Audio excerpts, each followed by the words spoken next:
Hello guys, welcome back to my channel. आज इस video में हम जानेंगे वेरिएबल्स के बारे में इन डेप्थ। ऑलरेडी मैंने वेरिएबल के बारे में एक चैप्टर बनाया हुआ है, तो फिर से चैप्टर मैं रिकॉर्ड कर रहा हूँ, पढ़ा रहा हूँ आपको कि वेरिएबल्स के बारे में थोड़ा और जानकारी लेते हैं कि पाइथन कैसे मेमोरी एफिशिएंट प्रोग्रामिंग लैंग्वेज है, कैसे पाइथन मेमोरी में वेरिएबल में वैल्यू को स्टोर करता है।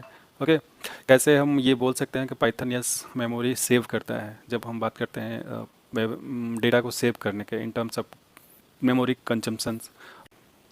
सो without wasting your time let's start this video. यदि आप चैनल पर न्यू हैं तो please subscribe my channel, hit the bell icon and share with your friend as well. तो सबसे पहले हम देखेंगे कि कैसे पाइथन जो है वेरिएबल में किसी वैल्यू को स्टोर करता है, राइट। तो हम चलते हैं कोड पे। यहाँ पे हम जस्ट पाइथन का टर्मिनल ओपन कर ले रहे हैं। ओके, तो just hit inter Python and you can hit and that Python का जो टर्मिनल है वो ओपन हो जाएगा, राइट। अब यहाँ पे सबसे पहले देखें कैसे वो वेरिएबल को स्टोर करता है। तो एन स्क्वायर जब 5 करते हैं, इसको इंटर करते हैं, तो एन वेरिएबल में 5 स्टोर हो गया होगा। इसका मतलब क्या हुआ कि मेमोरी में एक 5 का, एन का नहीं, यहाँ पे थोड़ा समझने की ज़रूरत है कि 5 का एक स्पेस बन गया होगा, एक बॉक्स बन गया होगा, एक ब्लॉक बन गया होगा, राइट, इन मेमोरी में, और उसका कुछ एड्रेस दे दिया गया होगा, राइट, पाइथन इंटरप्रेटर के द्वारा और कंपाइलर के द्वारा।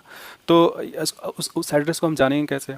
तो सिंपल सा एक मेथड है आईडी करके, आईडी में एन यदि हम पास करेंगे तो वो 5 का क्या एड्रेस है वो रिटर्न करेगा। तो ये सम इतना बड़ा डिजिट का नंबर वो रिटर्न करता है, मतलब ये एड्रेस पे वो हमारा 5 स्टोर है, राइट। अब बोलेंगे आप तो एन का कर रहे हैं तो 5 का कैसे होगा। तो हम आईडी में हम ऐसे करके 5 का भी हम एड्रेस मारते हैं, तो जो 5 का एड्रेस है वो एग्जैक्टली सेम आएगा एन के बराबर, है ना।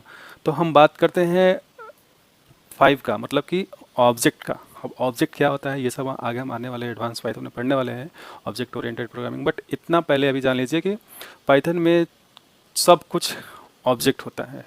Everything in Python are object, like सब कुछ ऑब्जेक्ट है। क्लास, वेरिएबल, ऑब्जेक्ट है, मतलब जो कुछ भी आप पाइथन में डिक्लेयर करते हैं वो एक ऑब्जेक्ट है।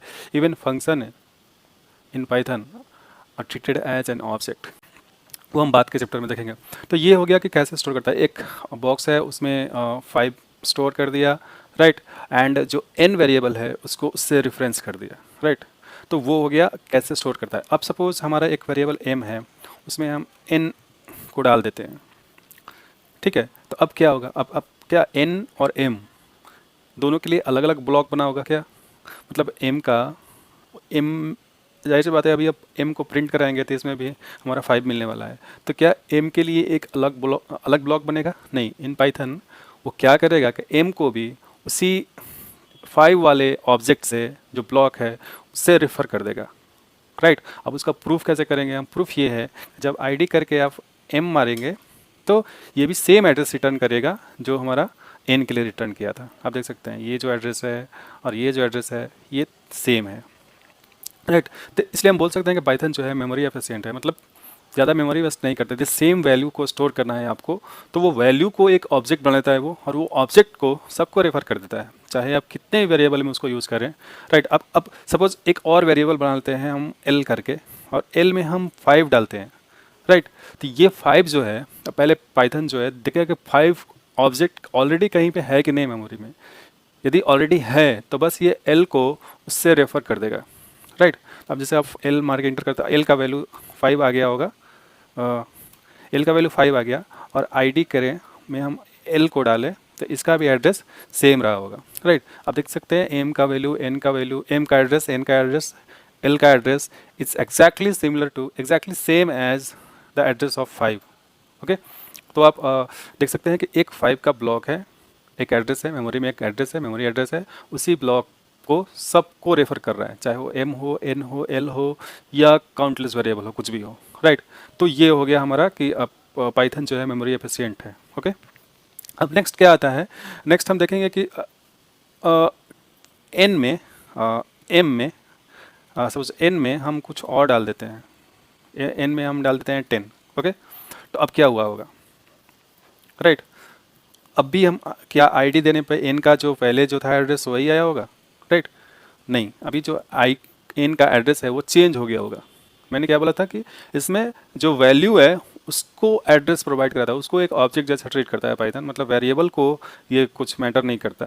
तो वेरिएबल n जो है अब पहले 5 को रेफर कर रहा था, अब जैसे ही ये 10 वैल्यू असाइन हुआ n में, तो 10 का एक ब्लॉक बन जाएगा मेमोरी में, उसका कुछ एड्रेस होगा, राइट, और उस एड्रेस में वो n को रेफर कर देगा, और n का जो रेफरेंस पहले से 5 में था उसको डी रेफरेंस कर देगा, मतलब कि वहाँ से उसका रेफरेंस खत्म कर देगा और उसके रेफरेंस को 10 से असाइन कर देगा, राइट। तो इस तरह से ये पाइथन जो है मेमोरी मैनेज करता है, राइट।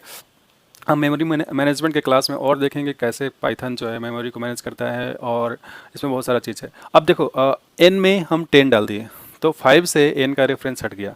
अब ऐसे ही m में कुछ और डालते हैं, m में हम 15 डाल देते हैं, तो जैसे ही 15 डालेंगे 5 से m का रेफरेंस ख़त्म।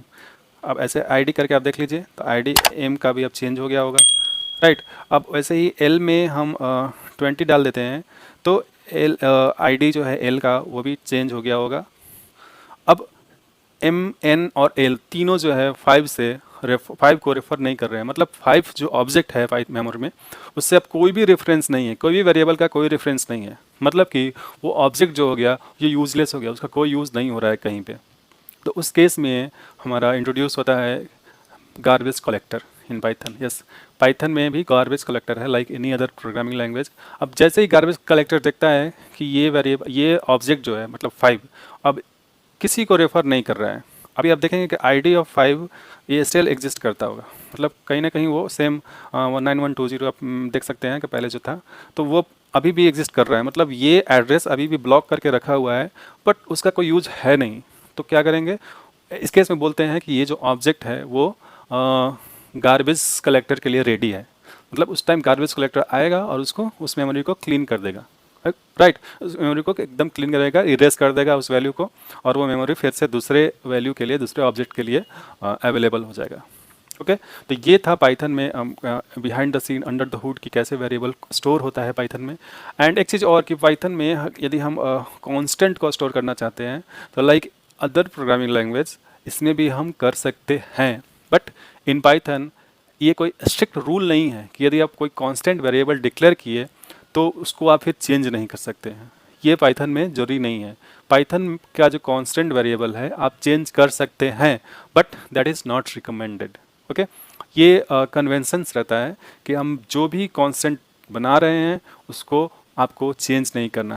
एंड उस कांस्टेंट वेरिएबल को कैसे आइडेंटिफाई करते हैं, तो पाइथन में हम कुछ भी सपोज लेते हैं पाई, किसी हम सपोज किसी मैथमेटिकल प्रोग्रामिंग कर रहे हैं तो पाई का वैल्यू हमको कांस्टेंट रखना है, तो पाई का वैल्यू यदि हम बोले तो 3.14 जो होता है फिक्स होता है, राइट। तो ये वैल्यू कभी भी चेंज नहीं होना चाहिए। अभी हम पाई करके मारेंगे तो उसका वैल्यू आएगा, अब थ्रू आउट द प्रोग्राम ये वैल्यू हमको चेंज नहीं होना चाहिए, इसलिए हम उसको ऑल जो वेरिएबल का जो जितना भी लेटर है वो सारा कैपिटल लेटर में रहता है। इससे समझ में आता है कि ये वेरिएबल जो है कांस्टेंट वेरिएबल है, इसको हमें चेंज नहीं करना है। बट ऐसा कोई स्ट्रिक्टली मतलब स्ट्रिक्टली कोई रूल नहीं है, बट ये कन्वेंशन है, ये रिकमेंडेड है ताकि सबको इजी हो आइडेंटिफाई करने में कौन सा वेरिएबल है कौन सा कांस्टेंट है, राइट। अब जैसे कि पी आई का वैल्यू है वो आप चेंज भी कर सकते हैं, इसमें आप कुछ भी डाल सकते हैं, मतलब पी आई का वैल्यू 20 यदि होगा किसी मैथ के प्रोग्राम में तो ये तो एक ब्लंडर हो जाएगा, मतलब एक क्राइम हो जाएगा। इसलिए वो पी आई जो है कांस्टेंट रहना चाहिए, बट ये चेंज हो सकता है, राइट। इसलिए ये रिकमेंडेड रहता है, ये कन्वेंशन रहता है कि जो भी कांस्टेंट वेरिएबल है उसको आप चेंज ना करें। ओके, तो हम फिर से इसको डाल देते हैं 3.14। ओके, तो ये था पाइथन में मेमोरी के बारे में कि कैसे पाइथन वेरिएबल्स के बारे में, कैसे वेरिएबल्स स्टोर होते हैं इन पाइथन, और ये सबके साथ है, मतलब ये मैंने इंट का एग्जांपल लेके बताया आपको, ये स्ट्रिंग के साथ भी ऐसा ही होगा, स्ट्रिंग में भी कोई स्टोर करेंगे तो उसका रेफरेंस ऐसे ही बनता है। कैसे पाइथन जो है वेरिएबल में वैल्यू को स्टोर करता है, फिर मेमोरी एलोकेट करता है, फिर कैसे डीएलोकेट होता है मेमोरी, कैसे कैसे गार्बेज कलेक्टर के लिए वो रेडी होता है, इस पार्ट तक हम इस चैप्टर में देख चुके हैं, राइट। हम आने वाले चैप्टर में देखेंगे आगे कि गार्बेज कलेक्टर कैसे क्लीन करता है मेमोरी को एग्जैक्टली। ओके, तो आज के वीडियो में बस इतना ही। तो आशा करते हैं आपको ये वीडियो अच्छा लगा होगा। तो प्लीज़ यदि आप चैनल पर न्यू हैं तो subscribe my channel and hit the bell icon and share with your friend as well. Okay, मिलते हैं नेक्स्ट वीडियो में, तब तक के लिए बहुत बहुत धन्यवाद। बाकी आपको कुछ कंप्लेन हो, कुछ सुझाव हो तो आप कमेंट बॉक्स में कमेंट कर सकते हैं, I will be happy to answer that.